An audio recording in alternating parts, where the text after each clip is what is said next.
What if you bring a medical malpractice case here in New York and the case goes all the way to trial and the jury comes back and determines that there was no malpractice? What happens then? Can you still get compensated for your injuries? You want to know the answer? Come join me for a moment as I share with you some great information.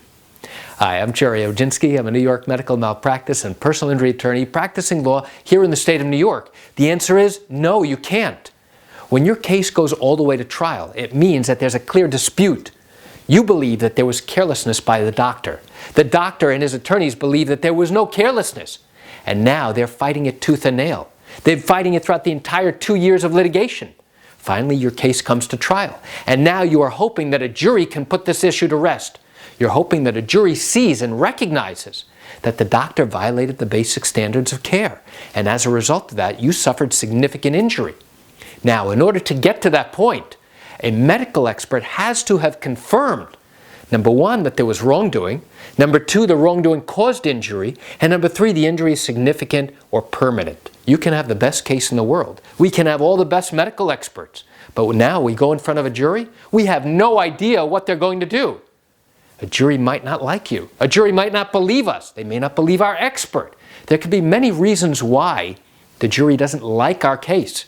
And as a result of that, they turn you out of court without a dime. So now the moment of truth arrives. You've been on trial for weeks and weeks, and you think you have a terribly strong case, and you think you're going to win this case. The jury comes in. The judge asks, "Madam Foreperson, have you reached a verdict?" She stands up, says, "Yes, Your Honor, we have. We find that there was no malpractice on the part of the doctor." And you just look at her, you're in shock. You can't believe it. And guess what? That's the end of the trial. That's it. Unless there are multiple questions asking about whether there were multiple departures, unless the jury answers affirmatively that there were violations from the basic standards of medical care, your case is over.